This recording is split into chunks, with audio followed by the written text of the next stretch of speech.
প্ৰথমতে মই আপোনাক কুমাৰ ইঞ্জিনিয়াৰিং কোম্পানীৰ ৰঙিয়া ব্ৰাঞ্চৰ পৰা মুছাফিৰে নমস্কাৰ জনাইছোঁ। আচ্ছা, এই কুমাৰ ই ৰিক্সাখন আপুনি কাৰ নামত ক্ৰয় কৰিছিলে? মোৰ মাৰ নামত এলিজা বেগম। আপোনাৰ মা মা কি নাম? এলিজা বেগম। ইলিজা বেগম ন? গাড়ীখন ক্ৰয় কৰাৰ কিমান দিন হ'ল আজি? যোৱা মাহৰ 31 তাৰিখে ওলাইছে। এমাহ হ'ব আজি ন? এই 31 তাৰিখৰ পৰা যে আপুনি গাড়ীখন কুমাৰ ই ৰিক্সাখন চলাই আছে, কিবা অসুবিধা পাইছে নেকি? একো অসুবিধা পোৱা নাই। ধৰক বেটাৰী, মটৰ, কণ্ট্ৰলাৰ এইবিলাকৰ ক্ষেত্ৰত কিবা প্ৰব্লেম পাইছে নেকি? মাইলেজৰ ক্ষেত্ৰত কিবা অসুবিধা পাইছে নেকি?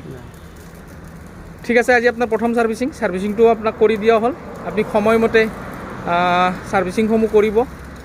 ইয়াৰে কৰিবলগীয়া যিবিলাক কাম আছে আমি আপোনাক যেনেধৰণে শিকাই দিছোঁ, চাৰ্জিঙৰ পৰা আদি কৰি গোটেইখিনি সময়মতে মেইনটেনেঞ্চ কৰিব।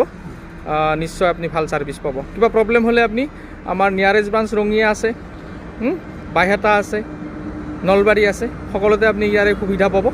ঠিক আছে, ভাল লাগিল আপোনাৰ বহুমূলীয়া সময়খিনি দিয়াৰ বাবে আপোনাক অশেষ ধন্যবাদ জনাইছোঁ।